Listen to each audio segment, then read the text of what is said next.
안녕하세요. 금융계에서 가장 똑똑한 돈이라고 불리는 사모펀드, 바로 프라이빗 에쿼티, PE의 세계에 오신 것을 환영합니다. 오늘은요, 이 화려한 명성 뒤에 지금 조용히 번지고 있는 위기에 대해서 한번 깊게 파헤쳐 보겠습니다. 여러분, 사모펀드 하면 보통 어떤 이미지가 떠오르세요? 아마 안정적이면서 수익률은 엄청 높다. 또 소수의 선택받은 사람들만 할 수 있는 가장 스마트한 투자, 이런 느낌일 겁니다. 실제로 지난 10년간 저금리 시대의 덕을 보면서 PE는 거의 신화적인 자산으로 여겨졌죠. 그런데 말이죠. 마냥 우리가 보고 있는 이 안정적인 숫자들, 이 엄청난 수익률이 사실은 일종의 환상이라면 어떨까요? 매일 주식처럼 가격이 공개되지 않는다는 그 이유 하나만으로 우리가 그 안정성을 완전히 착각하고 있는 건 아닐까요? 바로 이 지점이 오늘 이야기의 핵심입니다. 한 전문가가 이렇게 말했어요. PE의 위기는 유동성의 위기이자 신뢰의 위기다. 자, 이 두 가지 키워드, 유동성과 신뢰. 이게 지금 어떻게 무너져 내리고 있는지 지금부터 하나씩 아주 쉽게 풀어드릴게요. 자, 첫 번째 문제입니다. 바로 엑시트 절벽. 이게 무슨 말이냐면요. 사모펀드가 돈을 버는 가장 기본적인 공식이 지금 딱 멈춰섰다는 뜻이에요. 이게 얼마나 심각한 건지 한번 보시죠. PE의 사업 모델 사실 아주 간단합니다. 투자자들한테 돈을 모아서 그 돈으로 회사를 사고 그 회사의 가치를 끌어올린 다음에 마지막에 되팔아서 수익을 내는 구조거든요. 이 마지막 매각 단계, 이걸 우리가 엑시트라고 부르는데 이게 제일 중요합니다. 그런데 지금 바로 이 마지막 단계가 꽉 막혀버렸습니다. 회사를 비싸게 팔아서 현금을 만들어야 하는데 팔 길이 없어진 거예요. 비유하자면 정말 공들여서 멋진 집을 지었는데 이걸 사겠다는 사람이 아무도 나타나지 않는 그런 상황인 거죠. 이 숫자 한번 보세요. 3조 6천억 달러. 와, 우리 돈으로 계산하면 무려 5천조 원에 가까운 돈입니다. 이게 뭐냐면요. 전 세계 사모펀드들이 기업을 팔지 못해서 꽁꽁 묶여있는 아직 현금화되지 않은 자산의 가치입니다. 역대 최대 규모예요. 아니, 그럼 왜 못 파는 걸까요? 이 그래프를 보시면 바로 이해가 됩니다. PE가 엑시트하는 주요 방법 중 하나가 기업 공개, 즉 IPO잖아요. 근데 이 IPO 시장이 그냥 꽁꽁 얼어붙었어요. 2021년에 400건이나 됐던 미국 IPO가 2024년에는 120건 수준으로 뚝 떨어졌죠. M&A 시장도 사정은 비슷하고요. 말 그대로 출구가 닫힌 겁니다. 자, 다음 문제로 넘어가 볼게요. 두 번째는 바로 레버리지의 덫입니다. 과거에 PE한테 어마어마한 수익을 안겨줬던 그 가장 강력한 무기, 바로 빚이요. 이제는 독이 돼서 돌아오고 있다는 얘기입니다. 사실 PE 성공 신화의 핵심은 빚의 마법이었어요.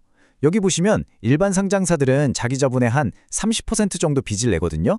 근데 PE 소유 기업은요, 무려 60에서 75%를 빚으로 채웁니다. 저금리 시대에는 이게 진짜 마법이었죠.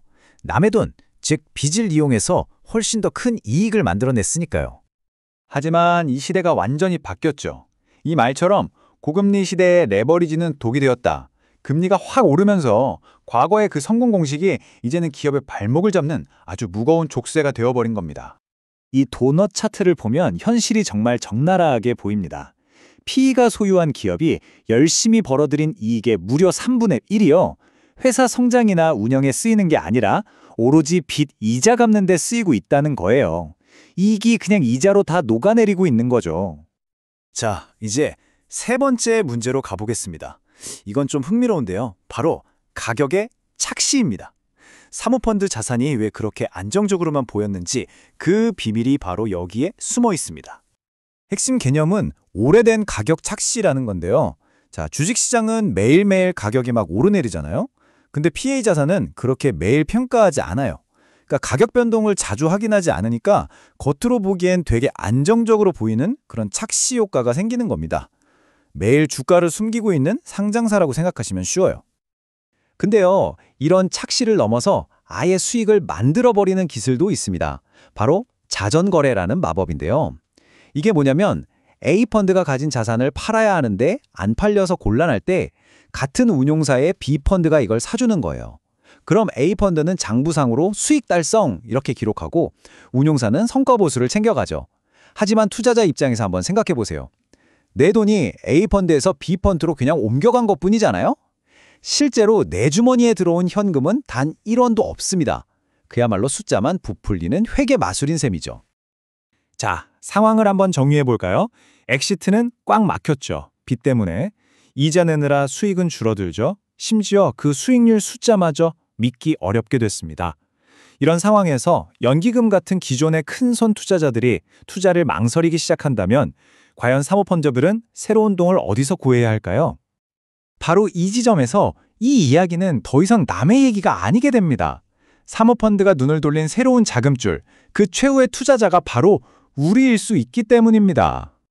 요즘 투자의 민주화라는 아주 멋진 이름으로 개인 투자자들한테 PE 상품을 팔려는 움직임이 굉장히 활발해요.